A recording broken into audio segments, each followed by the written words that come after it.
सपा विधायक अबू आजमी ने अकेले बीएमसी चुनाव लड़ने का ऐलान कर दिया है। पहले कांग्रेस और अब सपा के ऐलान के बाद राजनीति में सियासी बयानबाजियां तेज हो गई है।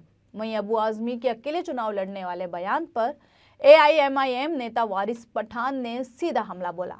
उन्होंने नाराजगी जाहिर करते हुए कहा, महाराष्ट्र की सपा की चाबी उत्तर प्रदेश में नहीं बल्कि महाराष्ट्र के मुख्यमंत्री देवेंद्र फडणवीस के पास है। देवेंद्र फडणवीस जितना कहेंगे वे उतना ही करेंगे। वो जितनी सीटों पर लड़ाना चाहेंगे ये उतनी ही सीटों पर चुनाव लड़ेंगे। वारिस पठान ने यह भी कहा कि उनकी पार्टी ने भी गठबंधन की इच्छा जताई थी, लेकिन सपा ने उन्हें शामिल नहीं किया। सपा भाजपा की बी टीम की तरह काम कर रही है। सपा पहले भी एमवे का हिस्सा रह चुकी है, लेकिन नतीजा उल्टा हुआ और इसका फायदा सीधे भाजपा को मिला। वहीं इस दौरान वारिस पठान ने और क्या कुछ कहा, ये आपको सुनाते हैं। देखिए, अब ये समाजवादी के जो है आसिम साहब, इनको तो जितनी चाबी भरी राम ने उतना चले खिलौना वाली बात है।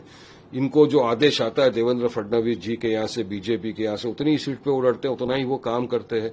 अब वो शायद अगर किसी के साथ जा रहे नहीं जा रहे हमको तो कोई फर्क नहीं पड़ता, लेकिन पिछले चुनाव की बात आपको मैं याद दिलाऊं कि जब ये लोग अभी एमएलए का चुनाव आया उस टाइम भी महाविकास आघाड़ी का हिस्सा थे। समाजवादी पार्टी, उद्धव ठाकरे, शरद पवार जी, कांग्रेस सब एक हिस्सा बना के लड़े।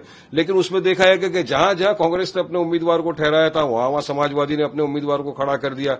अब नतीजे ये आए, उसके नतीजे ये कि बीजेपी जीत गई। इसके बाद में इन्हीं के पार्टी के अलायंस के जो पार्टनर है आदित्य ठाकरे, उन्होंने मीडिया के सामने आकर ये बात कही कि इस इलेक्शन में पूरी तरह से समाजवादी ने बीजेपी को हेल्प किया, बीजेपी की बी टीम बन के समाजवादी ने काम किया है। ये उन्हीं की पार्टी के अलायंस के जो नेता है उनका बयान है। तो इनको तो क्या है, इनको ऑर्डर्स यूपी के हेडक्वार्टर से नहीं आते, इनको ऑर्डर महाराष्ट्र के वर्षा बंगलों से आते हैं। उन्हीं के हिसाब से चलते। अब जो भी लोग इनको वोट देंगे तो समझ लो बीजेपी को ही वोट गया।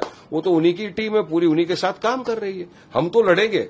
हमने पहले भी कहा था अलायंस में साथ में इन्होंने लिया नहीं लिया, हम लड़े और इंशाल्लाह इस मरतबा भी आप देखना कॉर्पोरेशन का चुनाव एमआईएम पूरी ताकत के साथ लड़ेगी।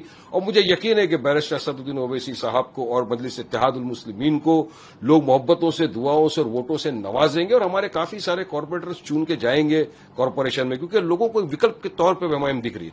आपने बिहार के अंदर भी देखा क्या होगा, किस तरह से हम तो सिर्फ 25 पे लड़े और 5 जीत गए, जबकि इतने बरसों की जो पार्टी थी वो 61 सीट पर लड़कर सिर्फ 6 के ऊपर आ गए। और यहां भी लोगों को एक विकल्प दिख रहा है। देखिए, डेवलपमेंट करना, यहाँ पे जो करप्शन इतना हाई लेवल के ऊपर चल रहा है वो भी इन्हीं की सरकारों में हो रहा है। हम तो चाहते हैं कि खत्म हो। तो हम डेवलपमेंट, विकास, करप्शन तमाम मुद्दे लेकर हम जाएंगे जनता के बीच में और इंशाल्लाह जनता देखना इस मरतबा हमारे काफी उम्मीदवारों को दुआओं से नवाजेगी और जीत कर जाएंगे कॉर्पोरेशन में। दिख रहा है कौन बी टीम, सी टीम, डी टीम, देखिए आपके सामने की बात है। इन्हीं के अलायंस पार्टनर ने कहा ना कि पूरी तरह महाराष्ट्र के चुनाव में समाजवादी पार्टी ने बीजेपी का काम किया। बीजेपी की असली टीम समाजवादी पार्टी है। सबने देखा, जहां कांग्रेस खड़ा कर रही है समाजवादी कैंडिडेट खड़ा कर रहा है, नतीजा बीजेपी जीत रही है।